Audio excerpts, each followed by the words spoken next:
Salut à tous, aujourd'hui on va parler de comment lock tous tes lifts.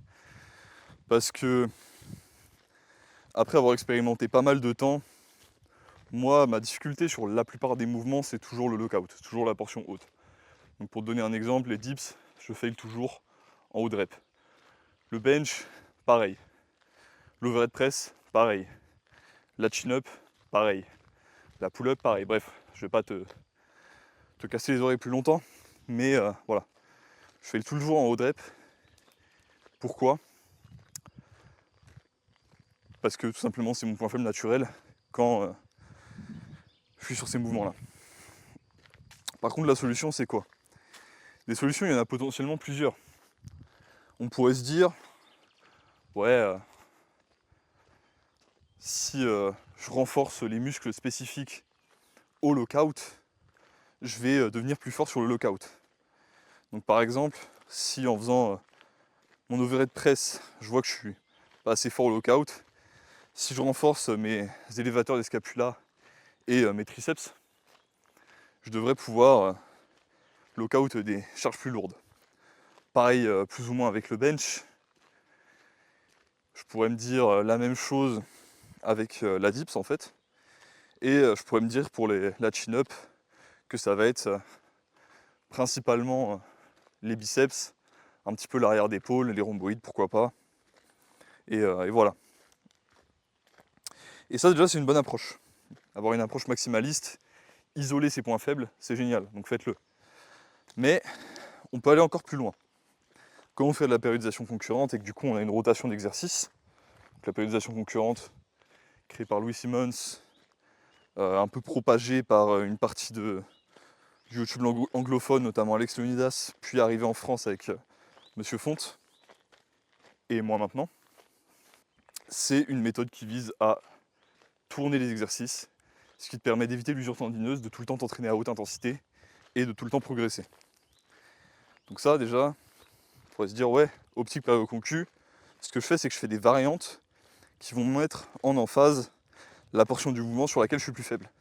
Et ça c'est très intelligent, parce que quand tu as un sticking point, c'est bien de faire du travail non spécifique sur les muscles qui vont taper ce sticking point, mais faire du travail spécifique sur le sticking point, logiquement ça devrait fonctionner encore mieux. Mais ça ne fonctionne pas toujours mieux. Pourquoi?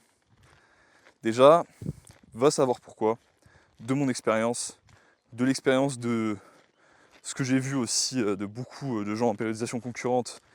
Et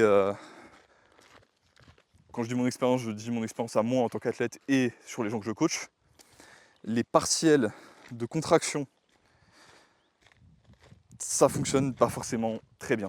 Alors il y a des exceptions à ça, par exemple, le curl assis, comme l'a fait remarquer un des gars qui suit la méthode Popeye, c'est une masterclass pour renforcer ce truc curl. Tout à fait vrai. Par contre, par exemple, le partiel haut de chin-up, le partiel de lockout, avec moi qui avait une faiblesse au lockout, avec d'autres gens que j'ai vu, que je connais qui ont essayé, les résultats sont absolument médiocres. J'avais augmenté de 25 kg mon partiel de lockout sur l'espace de quelques semaines, et j'ai pris à peu près 0 kg sur mon max. Pareil pour le bench, pareil pour les dips, à vrai dire, le partiel haut de dips, ça n'a pas trop payé pour ma part. Ça peut fonctionner, mais c'est à mon avis pas la meilleure méthode. Après expérimentation, j'en avais déjà parlé plutôt en bien, il me semble, il y a quelques temps. Et voilà, je reviens là-dessus. Et voilà, pareil pour les dips, le bench, l'overhead press, les chin-up. Mais du coup, comment on fait? Alors, il y a deux méthodes qui sont pour moi très efficaces. La première méthode, c'est à travers le statodynamique de mettre en emphase certaines portions du mouvement. Donc par exemple en traction, tu fais du double posé, traction supination. Donc tu fais une pose là, une pose en haut.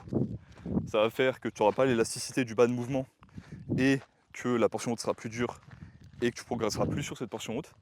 Ça, c'est très efficace. Mais moi, de ce que j'ai vu dans l'entraînement de mes athlètes et dans le mien, qui est encore plus efficace, c'est l'utilisation de résistance accommodante.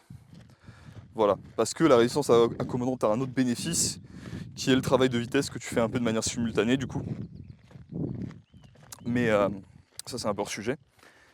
Mais la résistance accommodante, très très grosse masterclass qui te permet de progresser tes locks sur les lifts. Donc tu as peut-être vu récemment faire de l'overhead press lesté, délesté.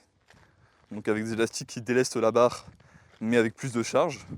C'est pas pour faire de l'ego lifting ou parce que je suis un ego lifter, c'est pour augmenter la charge en haut de rep, donc overload cette phase-là, et diminuer la charge en bas de rep, aussi pour éviter la fatigue sur la portion basse du mouvement. Et en général, les portions plus étirées sont aussi plus fatigantes. Pour l'instant, j'ai pas encore de résultats sur l'overhead press, donc je vais pas me prononcer là-dessus. Par contre, là où je peux me prononcer, c'est pour ma part sur les dips, où ça a été une absolue masterclass. Pour certains de mes coachés sur les muscle up, où le lesté délesté pareil, a été une absolue masterclass, les a fait progresser de manière importante. Sur les tractions, pareil, c'est encore en cours d'expérimentation, donc je vais pas non plus dire. Sur le bench aussi, j'avais noté une très bonne progression quand je l'avais fait. Et voilà. Donc globalement, le partiel, je vois encore des cas d'utilisation. Par exemple, les partiels d'étirement, je suis beaucoup plus fan. Mais les partiels de contraction, les résultats que j'ai eus, la majorité du temps sont mitigés. Encore une fois, il y a quelques exceptions évidemment. Et la résistance est accommodante et les variantes posées ou avec plusieurs formes de pose ont tendance à être bien plus efficaces. La résistance accommodante est pour moi vraiment l'outil le plus sous-coté, en particulier dans le milieu du street workout, et je comprends pas pourquoi plus de gens l'utilisent, hein. Vraiment, pour moi c'est un mystère. Donc voilà. Résumé de la vidéo, si vous voulez être fort en dips, achetez-vous un slingshot. C'est un mauvais résumé, mais t'as capté. Et cette logique, je l'ai appliquée pour l'instant en push en pull. Comme tu as vu, il y a quelques mouvements où je suis encore en train d'expérimenter. Pour ce qui est des jambes, je suis moins certain de la chose, parce que le partiel a eu, pour moi en tout cas, et pour beaucoup de mes athlètes aussi, de bien meilleurs résultats en jambes, notamment avec les partiels comme le rack pull en dessous du genou. Pour le squat, le partiel haut, pour l'explosivité, le saut c'est intéressant. Après, pour la force en squat, j'ai moins vu l'utilité. Et oui, pour le deadlift, pareil, les outils comme le posé fonctionnent très bien. Mais c'est peut-être aussi tout simplement parce que j'ai pas encore assez expérimenté avec la résistance accommodante sur ces mouvements-là. Donc pareil, je vais pas m'exprimer sur le fait que ce soit pertinent ou non. Mais oui, sur le deadlift, etc., c'est pour moi quand même beaucoup plus pertinent d'utiliser